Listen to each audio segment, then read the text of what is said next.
All right, now moving away from the South African story with Thabo Bester, let's go to Nigeria now. In the meantime, of course, Nigeria's outgoing president, Muhammadu Buhari, in his farewell speech, celebrated another peaceful transition of power from one elected government to another in the country's steady march to improve and sustain democracy.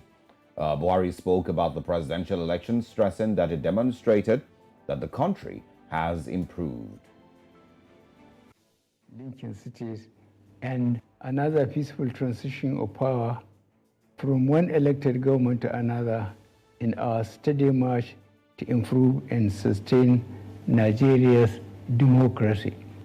This year we witnessed the most keenly contested presidential elections since the first republic, and this demonstrates that our democracy is getting better and more entrenched with each election. We must, as a nation, improve and sustain gains we made in the electoral process. Buhari also says he believes President-elect Bola Tinubu will deliver on his campaign promises, adding that Nigerians voted a capable leader to rule. Tinubu, I congratulate you on the realization of your dream, which was propelled by a burning passion to put Nigeria among the leading nations of the world. You have indeed worked for this day, and God has crowned your efforts. I have no doubt that your passion for excellence, reliance on competence, fairness in relationships, commitment to equity, loyalty to the country, and desire for Nigeria to be globally relevant would come through for you under God's guidance as you lead our country to levels higher than I am leading.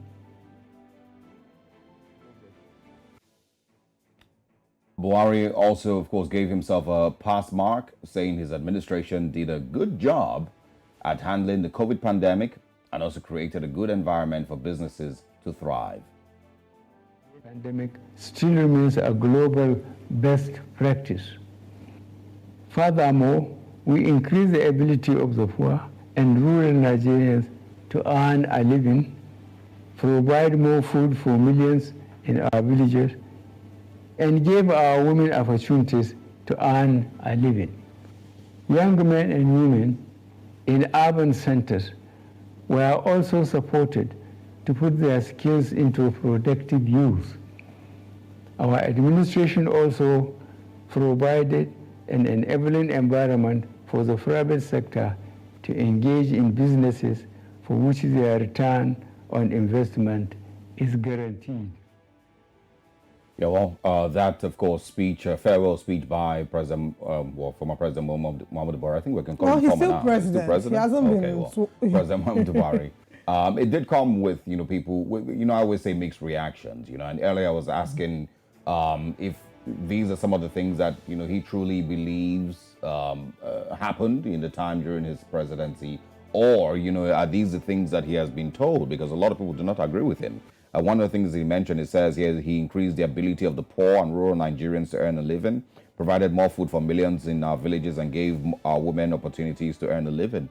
And there's, numerous arguments against that, because if you look at the number of, poor people in Nigeria, we have the highest number of, poor people in the world. We have the highest number of out-of-school children in the world. So, I'm not sure exactly what statistics the president is using to say that he has increased the ability of the poor and rural Nigerians to earn a living. To just add to what you said, very recently, we, on the Global Poverty Index, we scored really highly, scored really poorly. Yeah. And it was revealed that 133 million Nigerians are multidimensionally poor. So it's not just poverty of cash, it's poverty of the mind, it's poverty of opportunities.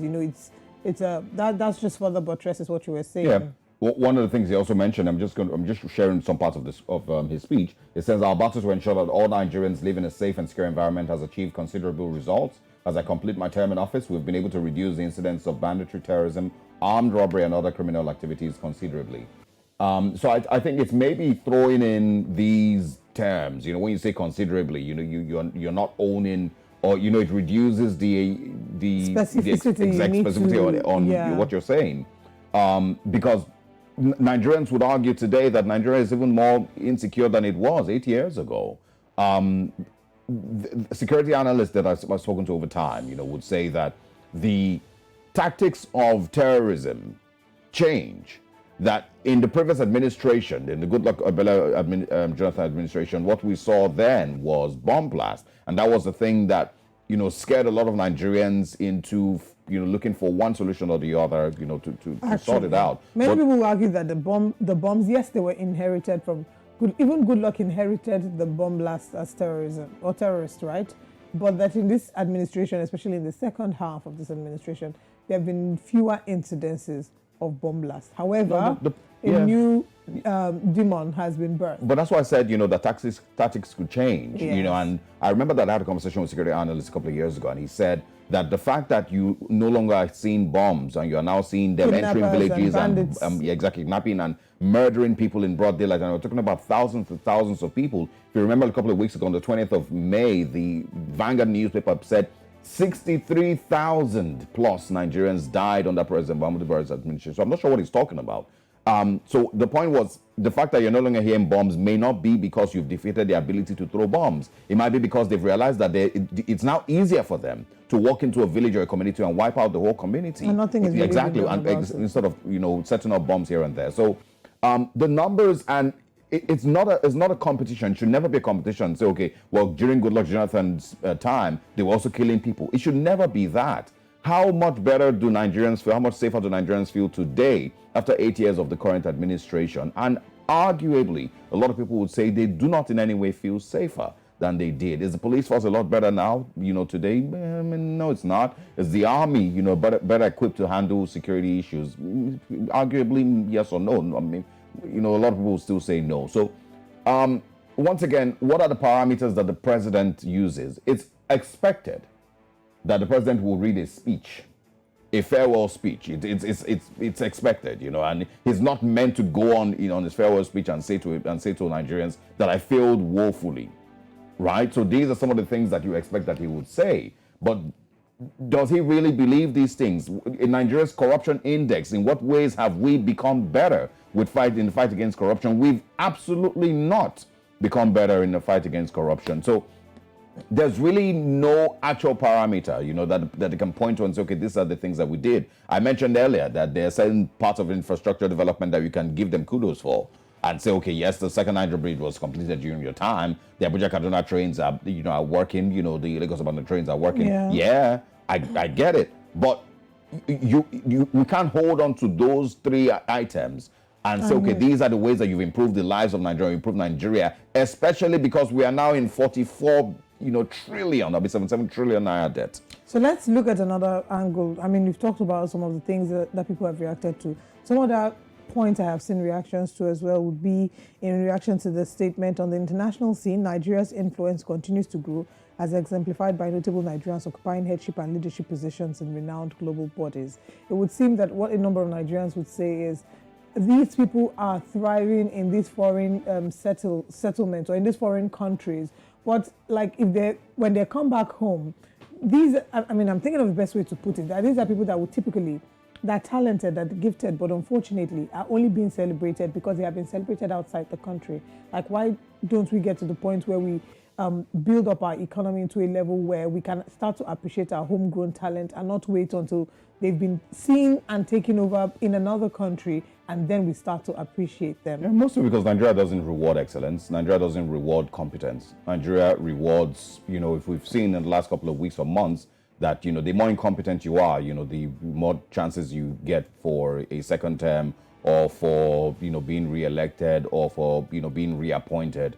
It's never because, the country itself rewards competence in the most special way. Look at the people that were appointed by the current administration. A couple of them have come out to say that they know that they were square pegs in round holes. Yes.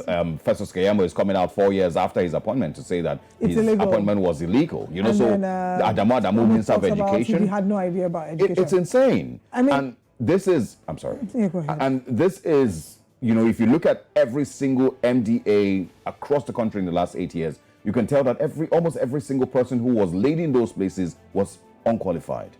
Now, the final, excuse me, the final point that I want to raise here would be in the area of separation of powers. He says, and I quote, "Our democracy is built on and continues to thrive on the principles of separation of powers. The leadership and members of the National Assembly deserve my appreciation for their patriotism, which did not detract from their roles as a check to the executive arm." But when you talk about the principle of separation of powers, there are three arms. There's the legislative, there's the executive, and then there's the judiciary. And in the past administration, one of the things that a number of Nigerians have complained about was, while we talk about the autonomy of the judiciary, it wasn't quite seen, right? It's something that they've been talking about, the independence of the judiciary for the longest time, in such a way that the executive had, in a number of occasions, disobeyed the judgments of the judiciary. We saw that happen a number of times in the past administration. So the question is, what really is separation of powers, and can we really say we've been able to uphold it? There are people who are still in captivity, even when there's been, orders that have been given by the court. But we'll be looking further into conversations about the inauguration this morning. Much later in the second hour of the show, we'll have a look in depth into the swearing in and the inauguration.